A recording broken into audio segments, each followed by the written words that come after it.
Hello guys, welcome to our new blog. আবারও চলে এসেছি একটা ছোট্ট রান্নার ভিডিও নিয়ে। রান্নাটা যদিও করেছিলাম আমাদের অ্যানিভার্সারির দিন। যদি অ্যানিভার্সারির ওই ছোট্ট রিলটা কেউ দেখে থাকো, তাহলে লাস্টে দেখবে এই রান্নাটাই রয়েছে। একটা ছোট্ট প্ল্যাটার তৈরি করার চেষ্টা লেফট ওভার রাইস দিয়ে। জানি না কতটা কি করতে পেরেছি, তবে চেষ্টা করেছি।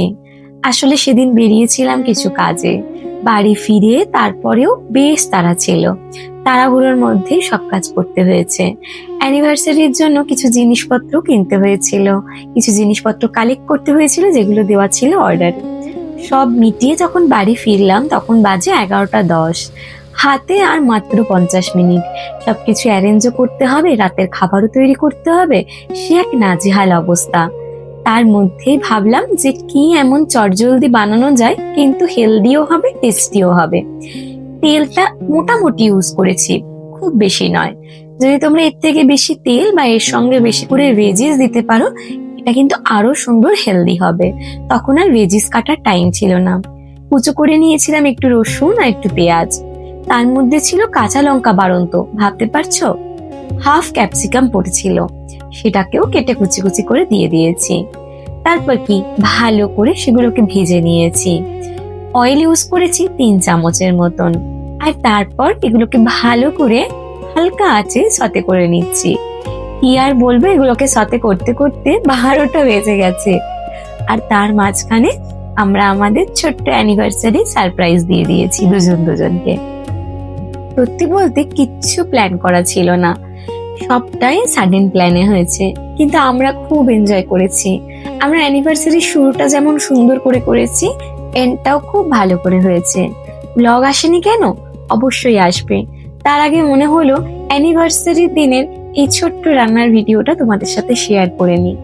দেখো, টুকরো টুকরো ভাবে দিতেই স্মৃতিগুলো ভালো লাগে।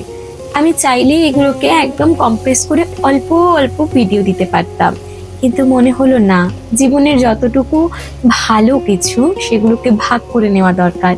দুঃখটা খালি আমারই থাক, ওটার ভাগ না হয় আমি তোমাদের দিলাম না। আসলে আমরা দুজন একে অপরের পরিপূরক।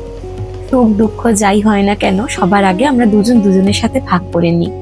আর এই আমার এখন ছোট্ট একটা পরিবার হয়েছে, সেখানে আমি দুঃখগুলোকে ভাগ করতে চাই না। সুখটাই তোমাদের জন্য থাক। আগের থেকে এই চিংড়ি মাছ আর চিকেনটা ম্যারিনেট করা ছিল।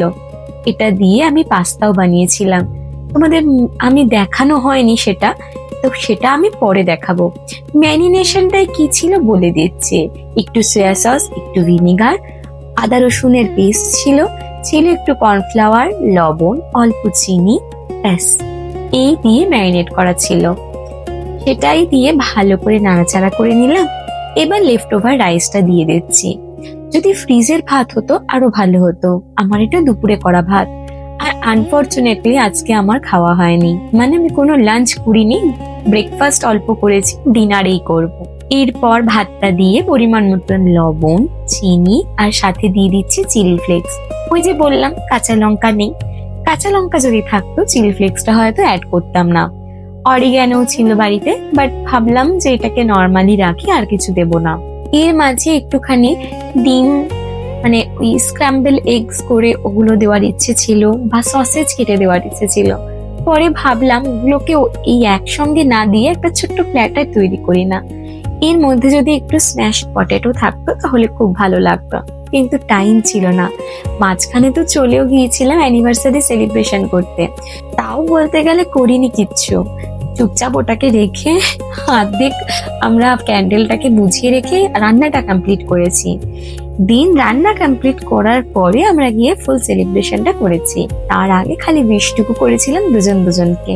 আজকের রান্নাটা তোমাদের কেমন লাগলো অবশ্যই জানিও কমেন্টের মাধ্যমে।